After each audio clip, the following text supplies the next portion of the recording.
The marble floor rushed up to meet Amara Williams before she could catch herself. One moment, she was polishing the gleaming surface of Jin Woo Kang's mahogany desk in his private office, and the next, darkness swallowed her whole. The last thing she heard was the sharp clatter of her cleaning supplies hitting the floor and a deep voice shouting her name. When consciousness returned, she found herself in a private hospital room with cream-colored walls and the antiseptic smell of expensive healthcare. Her employer stood at the foot of her bed, his perfectly tailored black suit, a stark contrast to the clinical white surroundings. Jin Woo Kang, billionaire businessman, her boss for the past 8 months, and unbeknownst to the world, the ruthless leader of one of the most powerful Korean crime organizations on the East Coast. Dr. Sarah Mitchell entered with a clipboard, her expression professional but warm. Ms. Williams, congratulations. You're approximately 8 weeks pregnant. The words hung in the air like a death sentence. Amara's hands instinctively moved to her flat stomach, while her mind raced backward, counting weeks, remembering. Her eyes slowly lifted to meet Jin Woo's penetrating gaze. His voice was dangerously quiet when he spoke, each word measured and deliberate. Is that child mine? 8 months earlier, Amara Williams had stood in front of the towering glass mansion in the affluent hills of Los Angeles, a worn duffel bag clutched in sweating palms.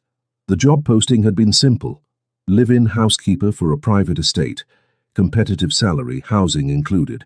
What it hadn't mentioned was that the estate belonged to one of the most dangerous men in California. She was desperate. Her 7-year-old son Elijah needed stability. Her younger sister Maya needed tuition money for college, and Amara needed to disappear from her past. This job was her lifeline, even if she didn't know yet just how deep the water really was. Mrs. Park, the head housekeeper, had greeted her with a stern face and exacting standards. Mr. Kang values privacy above all else. You clean, you keep your head down, you ask no questions. The East Wing is off-limits. His office is off-limits unless you're specifically called to clean it. Understand? Amara had understood perfectly. She'd worked enough wealthy households to know the drill. Rich people had secrets, and poor people who wanted to stay employed didn't pry. For 2 weeks she'd managed to avoid Jin Woo Kang entirely. She saw evidence of him everywhere. The expensive suits returned from the dry cleaner, the imported Korean groceries in the kitchen, the faint scent of his cologne in the hallways, but the man himself remained a ghost. She cleaned in the early mornings before he woke, and in the late evenings after he left for whatever mysterious business occupied his nights. Then came the night that changed everything. It was nearly midnight when Amara heard the commotion. Voices, angry, urgent, echoed from the East Wing. Against every instinct and Mrs. Park's explicit instructions, she moved toward the sound.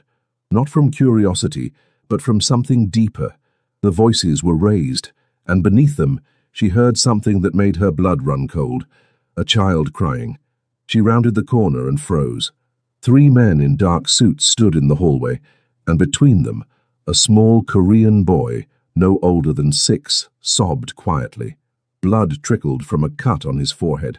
The men were arguing in rapid Korean, seemingly oblivious to the terrified child. Amara didn't think. She simply moved. Years of motherhood had hardwired her response to a child's distress. She pushed past the startled men and dropped to her knees in front of the boy. "Hey, sweetheart," she whispered gently, her voice the calm in the storm. "Let me see that cut, okay? You're going to be just fine." The boy looked up at her with wide, terrified eyes, then threw his arms around her neck. Amara held him close, one hand cradling his head, the other reaching into her pocket for the clean handkerchief she always carried for Elijah. "What the hell is this?" The voice cut through the hallway like a blade. Amara looked up to find Jin Woo Kang standing in the doorway of his office, and for the first time she understood why men feared him. He was tall, his presence commanding the space effortlessly. Dark hair perfectly styled, sharp eyes that missed nothing, and a tailored suit that probably cost more than her entire year's salary. But it was the cold fury radiating from him that made her breath catch. The men immediately stepped back, heads bowed. One began speaking rapidly in Korean, explaining, apologizing. Jin Woo's gaze never left Amara, who still knelt on the floor with the boy in her arms. "You?" he said, switching to English, his accent refined but present. "Who are you?" Amara lifted her chin, meeting his stare despite her trembling hands. "Amara Williams. I'm one of your housekeepers, Mr. Kang. This child is hurt." Something flickered across his face. Surprise, perhaps, that she'd spoken to him so directly.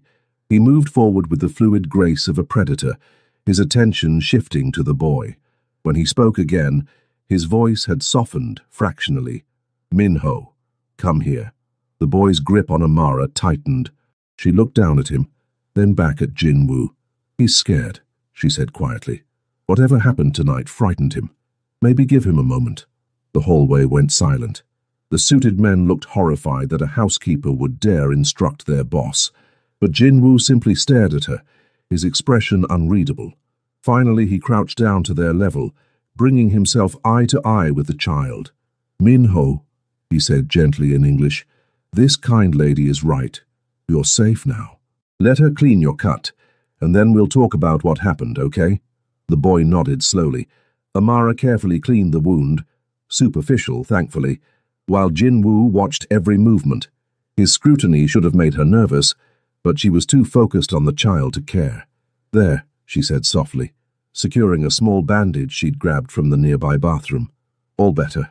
You're very brave." Minho managed a small smile before Jinwoo gently guided him toward one of the men, instructing them in Korean to take the boy to a room and stay with him. Once the child was gone, Jinwoo stood, and Amara scrambled to her feet, suddenly aware of how improper this entire situation was. "My office. Now." Amara's heart hammered as she followed him into the forbidden East Wing. His office was exactly what she'd expected. Massive, intimidating, expensive. Floor-to-ceiling windows overlooked the glittering city below. Dark wood furniture, leather chairs, and artwork that probably cost 6 figures. Jinwoo moved behind his desk but didn't sit. He studied her with those penetrating dark eyes, and Amara forced herself to stand tall despite every instinct screaming at her to apologize and flee. "You disobeyed a direct instruction," he said. "The East Wing is off-limits to staff." "I heard a child crying," Amara replied, her voice steady despite her fear. "I have a son. I couldn't ignore that." His expression shifted slightly. "You have a child?" "A 7-year-old boy. Elijah." She didn't mention that Elijah was staying with Simone while she worked this live-in position, that she saw him only on her days off, that every moment apart felt like losing a piece of herself. Jinwoo was quiet for a long moment. Then, unexpectedly, he said, "You weren't afraid." "Of what?" "Of me, of my men, of the situation you walked into." His head tilted slightly, genuine curiosity coloring his tone. "Most people in your position would have turned and run." Amara met his gaze directly. "I was terrified, but that child needed help more than I needed safety." Something in his expression softened, just for a heartbeat. Then it was gone, replaced by his usual mask of control. "Minho is my cousin's son. His father was killed 3 days ago. The boy witnessed it." The words hit Amara like a physical blow.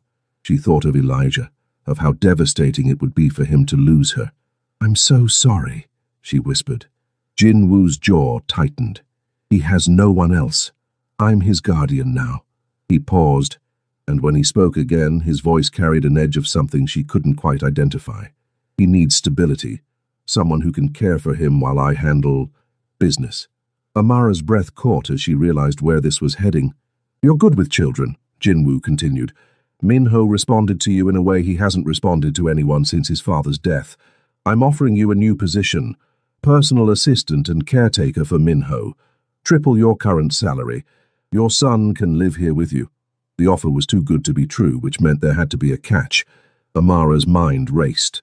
"What exactly does your business entail, Mr. Kang?" A ghost of a smile touched his lips. "Nothing you need to concern yourself with. You take care of Minho, you take care of the household, and you keep your eyes and ears closed to everything else. Can you do that?" She should say no.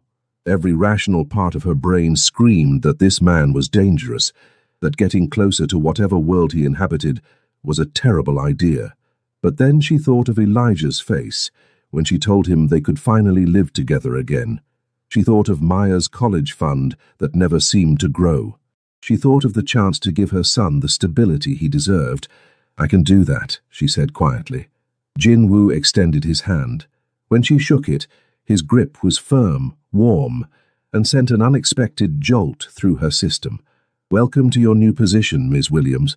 What neither of them knew as their hands met in that moment was that fate had just bound them together in ways that would shatter both their carefully constructed worlds. Because in 8 months Amara would collapse in Jin-Woo's office, and a doctor would reveal a secret that would force them both to confront feelings they'd spent months denying. But that night would come later. For now, Amara Williams had just made a deal with the devil, and she didn't even know it yet. 3 months into her new position, Amara had learned to navigate the strange duality of Jin-Woo Kang's world. By day, she was a mother and caretaker, watching over both Elijah and Minho as they slowly became inseparable friends. By night, she glimpsed shadows of the other life her employer led, the late-night meetings, the men in dark suits, the hushed conversations in Korean that ceased whenever she entered a room. She'd also learned, against her better judgment, to see Jin-Woo Kang as something more than just her employer. It happened in small moments. The way his entire demeanor softened when Minho ran to him with a drawing from school. The morning she'd found him asleep at his desk, exhaustion etched into every line of his face, and she'd quietly draped a blanket over his shoulders. The time Elijah had been sick with fever, and Jin-Woo had personally driven them to his private physician at 3 in the morning, refusing to let her take a cab. "You're staring again," Simone had teased during one of her visits, watching as Amara's gaze followed Jin-Woo crossing the garden with both boys. "I'm not staring," Amara had protested, but even she didn't believe herself. The truth was impossible to ignore. Jin-Woo Kang was brilliant, protective, and carried the weight of his world with a strength that both terrified and attracted her. And lately she'd caught him watching her too, his dark eyes tracking her movements with an intensity that made her pulse race. Everything changed on a Friday night in early autumn. Jin-Woo had a business dinner, the kind where Amara knew better than to ask questions, and she'd put both boys to bed before retreating to her room. She was folding laundry when her phone rang. "Ms. Williams."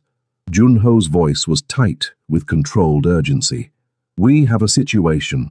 Mr. Kang needs immediate assistance." Her heart stopped. "What kind of situation?" "I'm sending you a location. Come alone. Tell no one." The line went dead. Amara's hands trembled as she called Mrs. Park to watch the sleeping boys, then drove to the address Junho had sent. It led her to a warehouse district she'd never been to, where shadows stretched long and every instinct screamed at her to turn around. Junho met her at the entrance, his usual composed expression cracked with worry. "He's inside. He won't let anyone else near him." "What happened?" "He was stabbed. It's not life-threatening, but he needs medical attention and he's refusing to go to a hospital." Junho's jaw tightened. "He asked for you specifically." Amara found Jin-Woo in a back office, sitting on a leather couch with his jacket discarded and his white shirt soaked with blood. His face was pale, but his eyes were alert, tracking her movement as she crossed the room. "You shouldn't be here," he said, his voice strained. "Yet you called for me." She knelt beside him, her hands already reaching for his shirt. "Let me see." For a moment she thought he'd refuse. Then he leaned back, allowing her to carefully peel the fabric away from the wound.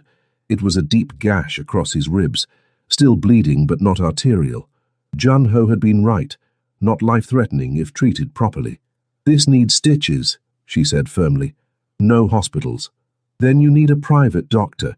She met his gaze, refusing to back down. "This isn't something I can handle with a first aid kit." Jin-Woo's hand caught her wrist, his grip gentle despite his condition. "Stay," he said quietly. "Just stay until the doctor arrives. Please." The please undid her. She nodded, settling beside him and pressing clean gauze to the wound. Junho disappeared to make calls, leaving them alone in the dimly lit office. "What happened?" Amara asked softly. "A disagreement with a business rival."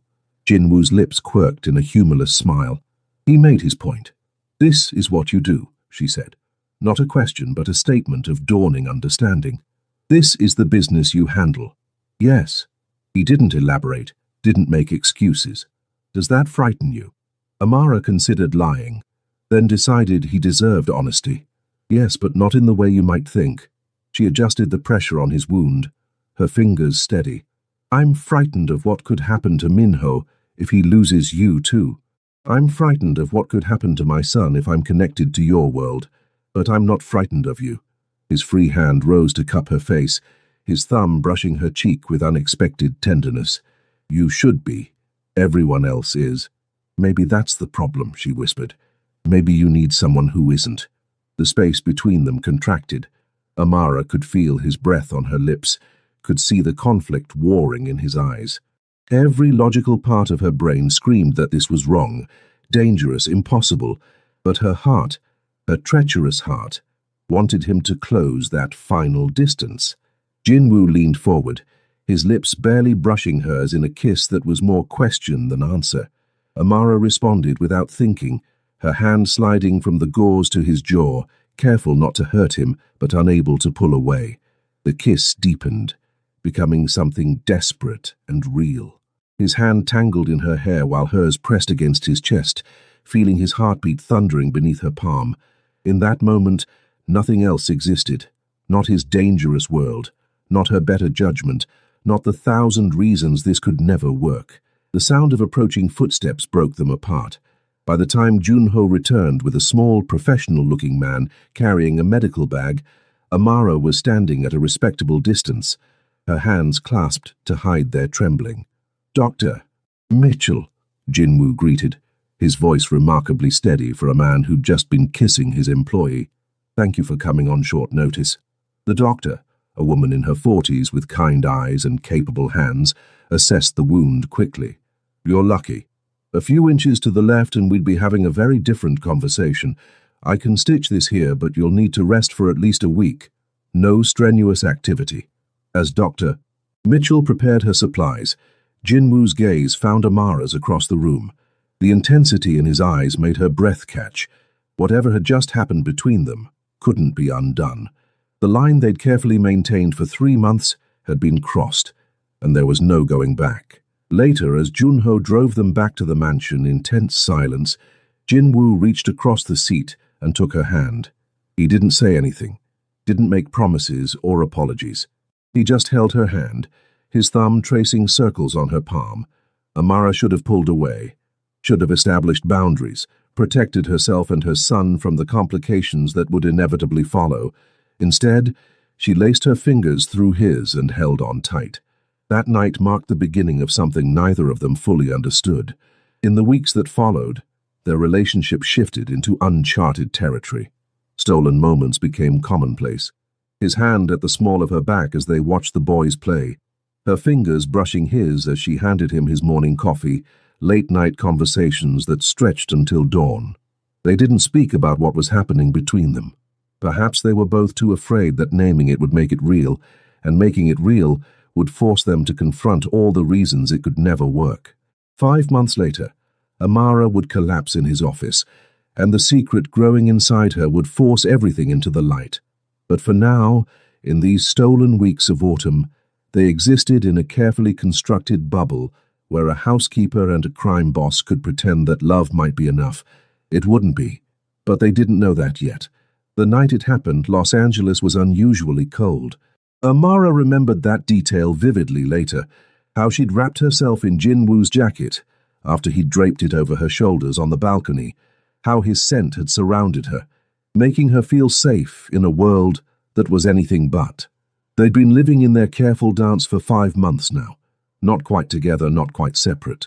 He'd kiss her in the quiet moments when they were alone, hold her through the night when nightmares from his world bled into hers, whisper promises in Korean that she didn't understand but felt in her bones.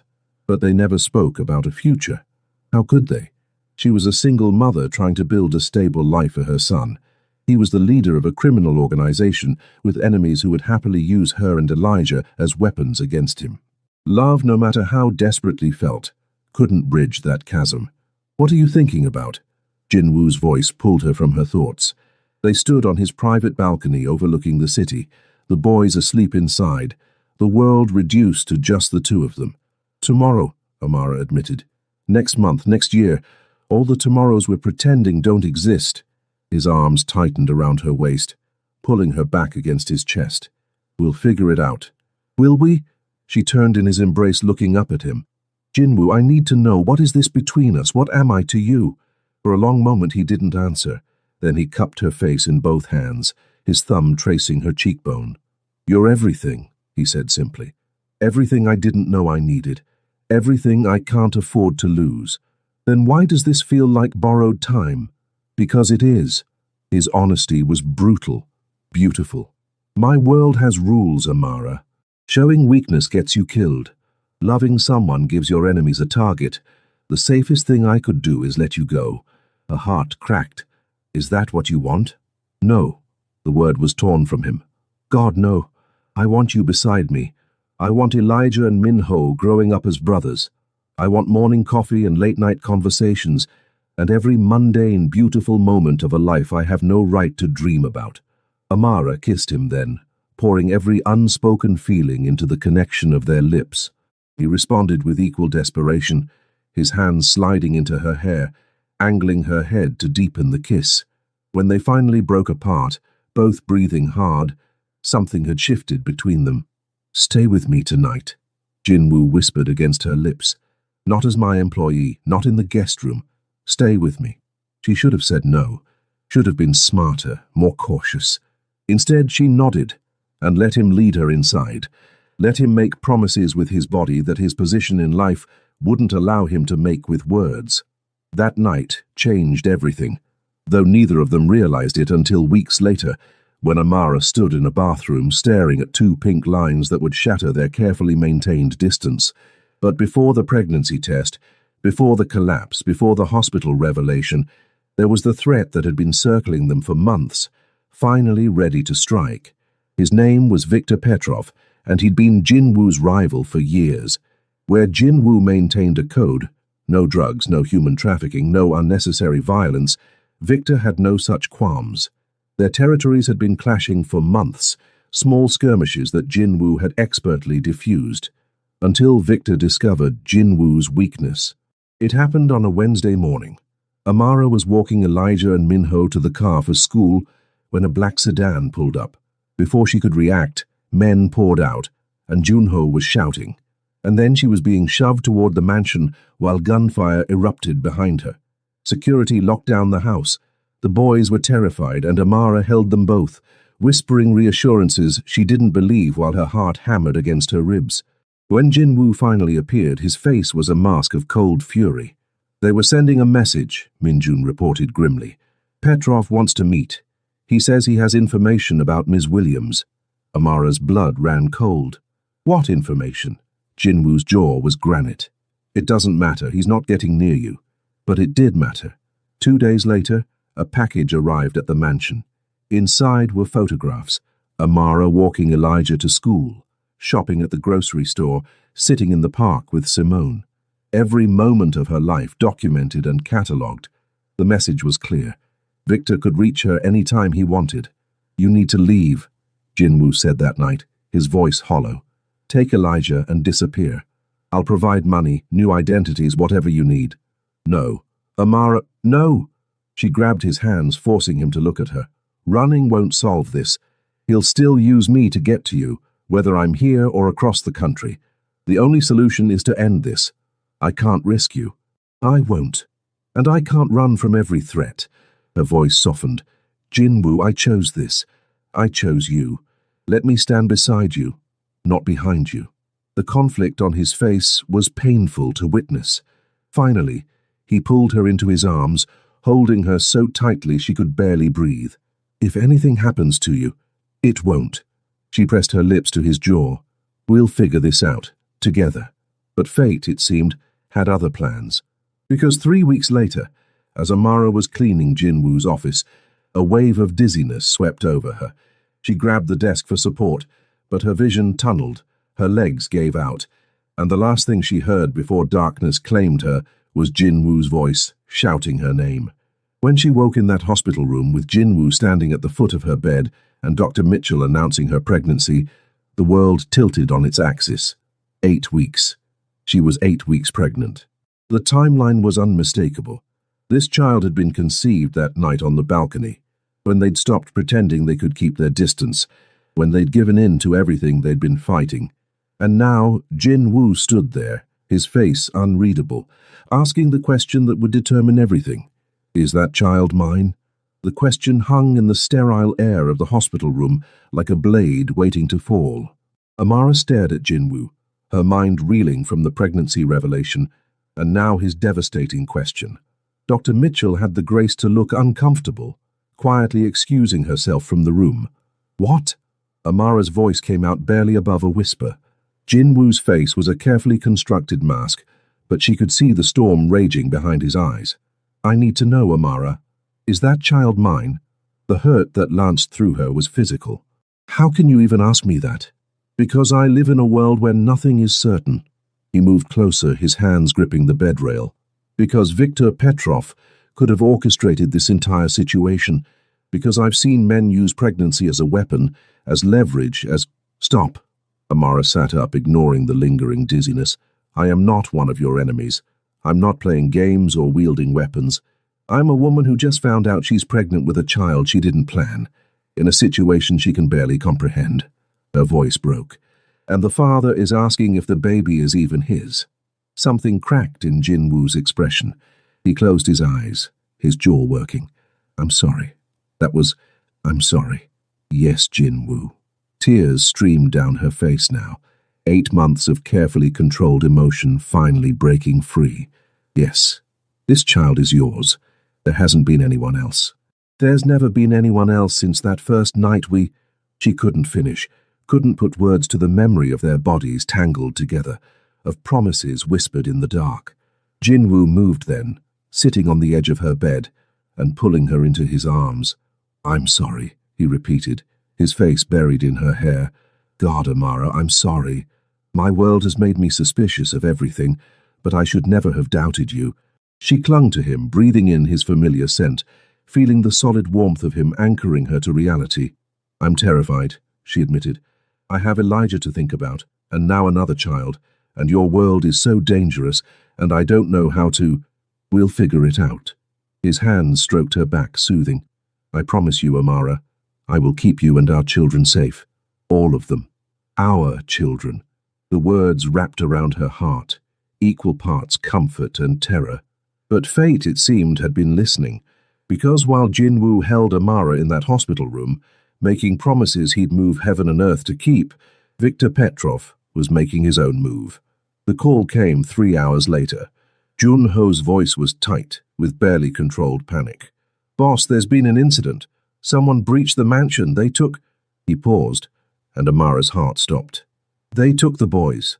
The world tilted. Amara heard herself screaming, felt Jin Woo's arms around her, heard him barking orders into his phone. But it was all distant, muffled, as if she were underwater. Elijah, Min-ho, her baby, their babies, gone. Jin Woo's transformation was immediate and terrifying. The tender man who'd held her moments before disappeared, replaced by something cold and lethal. When he looked at her, she saw murder in his eyes, not directed at her, but at whoever had dared to touch their children. Get her somewhere safe, he ordered Jun-ho, who'd arrived at the hospital within minutes. Full security detail. No one gets near her. No. Amara grabbed his arm, her nails digging in. I'm not hiding while my son is out there. I'm coming with you. Amara, don't. Her voice was steel. Don't you dare try to protect me while Elijah is in danger. He's my son. I will not sit in some safe house while you hunt for him. Either I come with you, or I go on my own. For a tense moment, they stared at each other. Then Jin Woo nodded sharply. Stay close to me, do exactly what I say, understood? Understood. The next 6 hours were a blur of violence and fear. Jin Woo's organization moved with military precision, tracking Victor's people through a network of contacts and surveillance that Amara had never fully grasped existed.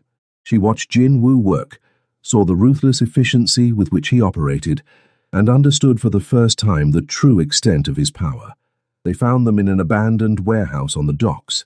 Victor had been arrogant, certain that Jin Woo wouldn't risk a confrontation with the children present.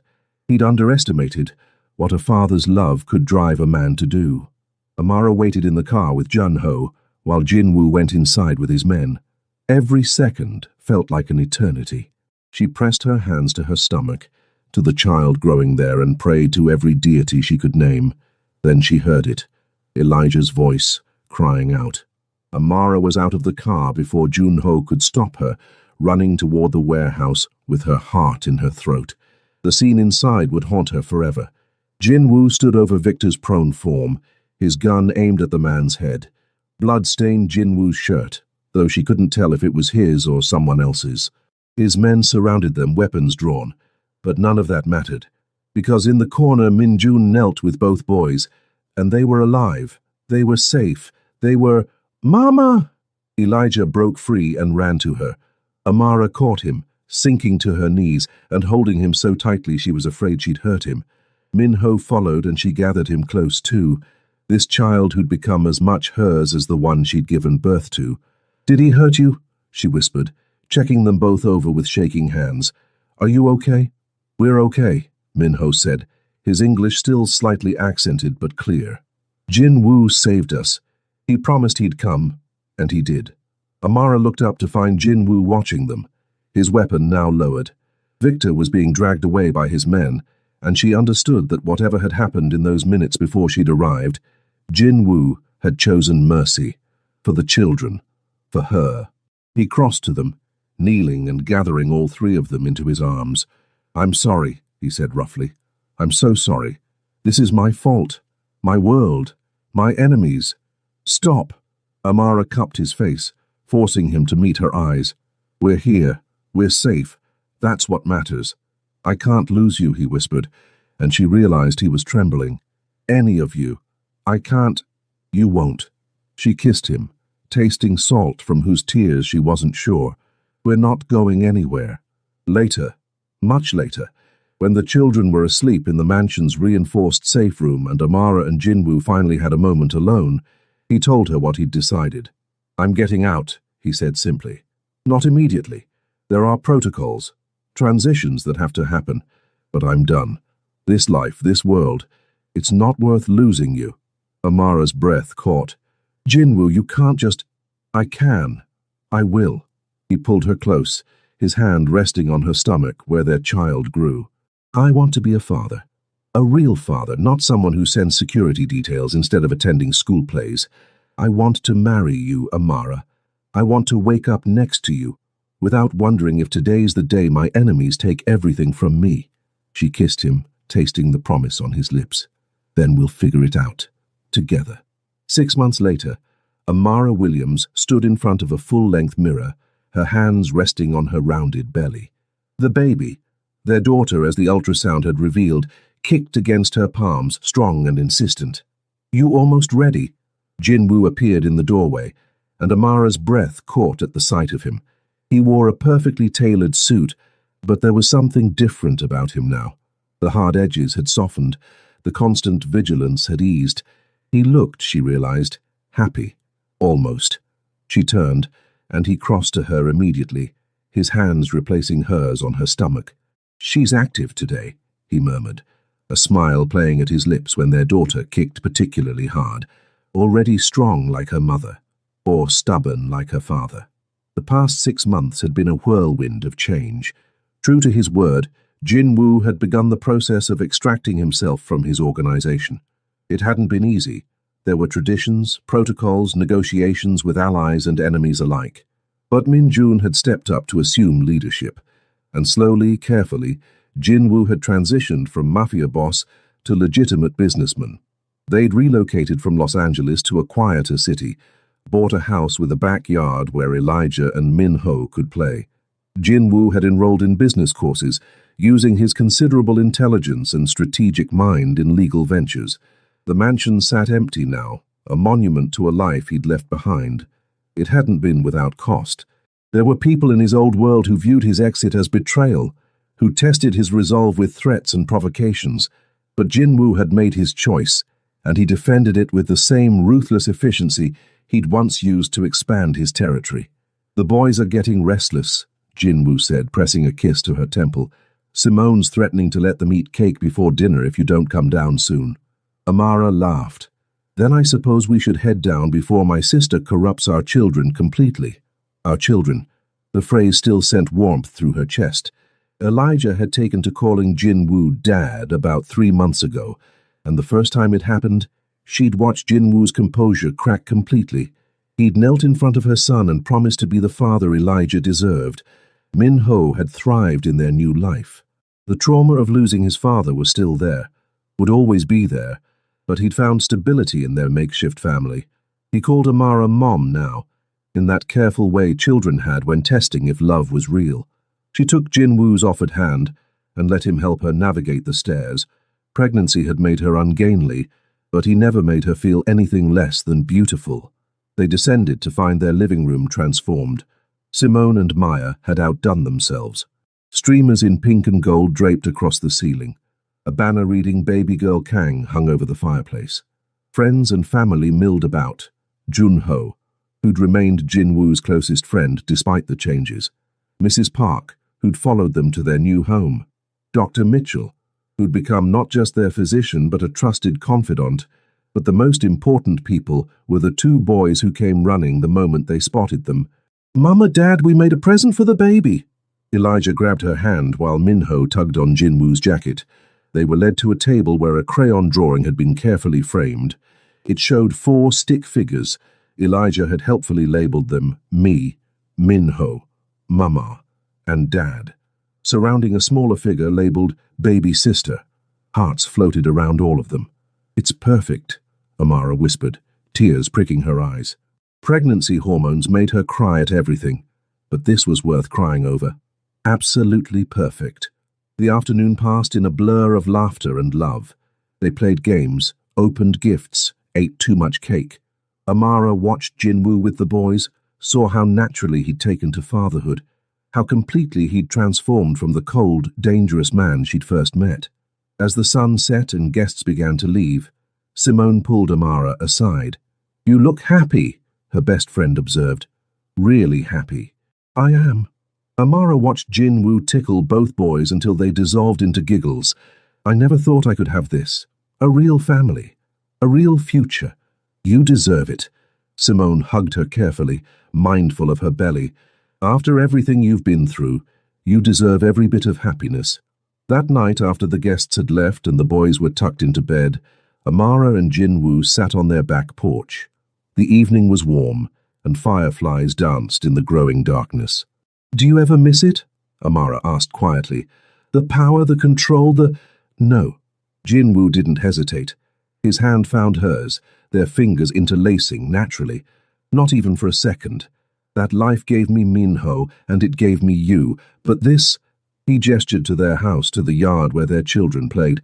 "This is real. This is what I want. Even with all the boring domesticity, the school drop-offs and grocery shopping and— especially that." He pulled her close, or as close as her belly would allow. "Amara, I spent years chasing power, building an empire, commanding respect through fear. And I was empty, completely empty. Then you walked into that hallway, knelt in front of a crying child, and showed me what real strength looks like." She turned to face him, cupping his jaw. "I love you. I don't think I've said that enough. You say it every day." He kissed her softly. "Every time you look at me. Every time you trust me with our children. Every time you choose this life with me over the safety of distance. Still, I should say the words more." She rested her forehead against his. "I love you, Jin-woo Kang.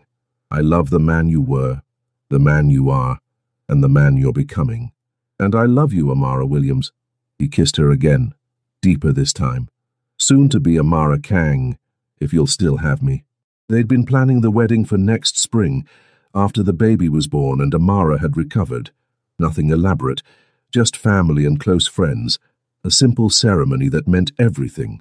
"Always," she promised, "in this life and whatever comes after." Their daughter kicked then, hard enough that Jin-woo felt it through Amara's dress. He laughed, the sound pure and unguarded, and pressed his hand to where their child grew.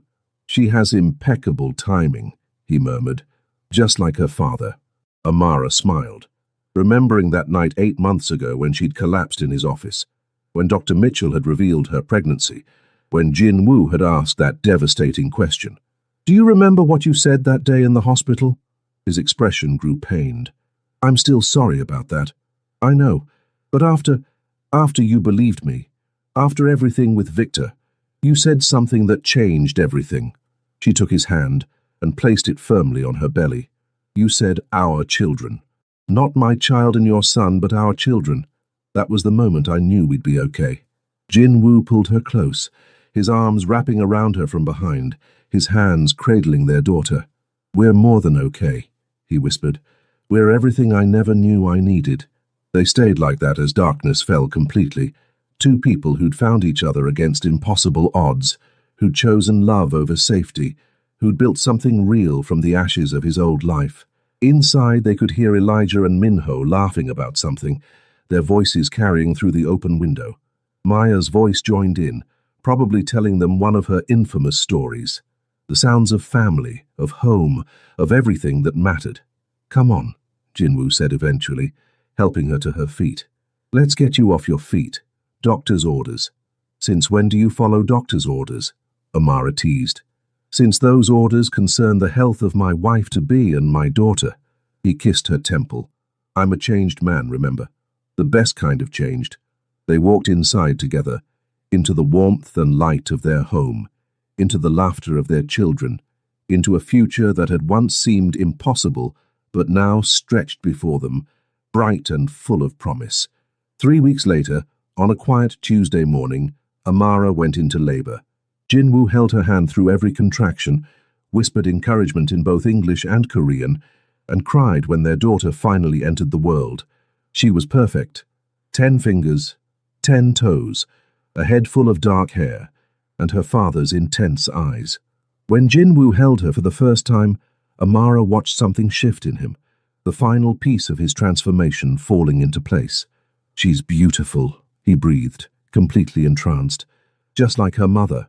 When Elijah and Minho arrived with Maya and Mrs. Park, their faces lit up at the sight of their baby sister. Both boys crowded around, gently touching her tiny hands, making promises about all the things they'd teach her. "What's her name?" Elijah asked, his voice hushed with awe. Amara and Jin-Woo exchanged a look. They'd discussed names for weeks, considering options from both their cultures, wanting something that honored their daughter's heritage. "Grace," Jin-Woo said softly. "Grace Ji-Woo Kang." "Grace," Amara repeated, smiling through happy tears. "It's perfect, because Grace was exactly what their love story had been. Unearned, unexpected, and absolutely transformative. Grace had brought a Mafia boss to his knees. Grace had given a struggling single mother a family beyond her wildest dreams. Grace had taken 2 broken people and made them whole. That night, after their visitors had left and baby Grace slept peacefully in her bassinet, Jin-Woo climbed into the hospital bed beside Amara. It was against regulations, but one look from him had convinced the nurses to look the other way. "Thank you," he whispered, pressing a kiss to her forehead. "For what?" "For seeing me, the real me, beneath all the power and danger. For trusting me with your heart, with Elijah, with our daughter. For giving me a reason to become someone worthy of that trust." His voice caught. "For loving me when I didn't know how to love myself." Amara cupped his face, her thumb tracing the small scar on his jaw, a remnant from the night Victor's men had taken the boys. "You've always been worthy. You just needed someone to show you." They lay together in comfortable silence, watching their daughter sleep, marveling at the impossible journey that had brought them here. From that first night when Amara had knelt beside a crying child, to the moment Jin-Woo had asked if the baby was his, to this perfect moment of peace. "I love you," Jin-Woo said, the words coming easier now after months of practice. "I will love you until my last breath and beyond." "And I love you," Amara replied, her heart full to bursting. "My dangerous man who became gentle. My crime boss who chose family. My unexpected everything." Outside the window, Los Angeles glittered in the distance, the city where their story had begun, where Amara had taken a job she desperately needed and found a love she'd never imagined.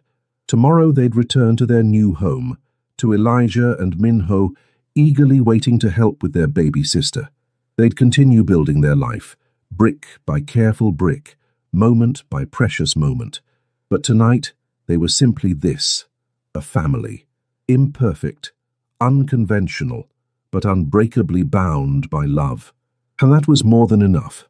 That was everything. 2 years later, Amara Kang stood in the doorway of their backyard, watching her husband push Grace on her swing, while Elijah and Minho played soccer nearby. The spring sun cast everything in golden light, and for a moment she simply breathed in the perfection of it all. They'd been married for 18 months now, a small ceremony in their garden, with only those who mattered most. Elijah had been Jin Woo's best man, solemn and proud in his little suit. Minho had walked Amara down the aisle, his hand tight in hers. Grace had been the flower girl, toddling along and throwing petals with enthusiastic abandon. Jin Woo's business ventures had flourished. Turns out the strategic mind that had once built a criminal empire was equally effective in legitimate enterprise. He'd started a security consulting firm, using his unique expertise to help businesses protect themselves. It was honest work, and it made him happy. Amara had gone back to school, was finishing her degree in social work. She wanted to help other single mothers, wanted to offer them the same kind of second chance she'd been given. Jin Woo supported her completely, adjusting his schedule to be home with the children when she had classes. The boys were thriving. Elijah excelled in school, his natural intelligence finally getting the support it needed. Minho had found his passion in music, and the house was frequently filled with the sound of him practicing piano. They were brothers in every way that mattered, bound not by blood, but by choice and love. And Grace, their miracle, their unexpected blessing, was growing into a force of nature. She had her father's determination and her mother's compassionate heart, and she ruled their household with tiny fists and an infectious giggle. "Mama, watch me!" Grace called out, and Amara watched as Jin Woo pushed her higher, both of them laughing. Jin Woo caught Amara's eye across the yard and smiled, that real, unguarded smile he saved only for their family. He mouthed 3 words, "I love you." She pressed her hand to her stomach, to the secret she'd discovered just that morning, and smiled back. Another baby, another blessing, another chapter in their impossible love story. She'd tell him tonight, after the children were asleep. She'd watch his face light up, feel his hands trembling as he held her close, hear him whisper promises about the future in that beautiful blend of English and Korean that had become the language of their love. But for now, she simply watched her family, her beautiful, chaotic, perfect family, and marveled at how far they'd come. From a desperate housekeeper and a dangerous crime boss to this, a home filled with laughter, children who knew they were loved, and a love story that defied every odd. Sometimes the best things in life are the ones you never see coming. Sometimes love finds you in the most unexpected places, and sometimes a simple question, "Is that child mine?" becomes the beginning of everything you never knew you always wanted. Amara walked out into the sunshine, into the arms of her husband, into the laughter of her children, into a future bright with promise, and it was perfect.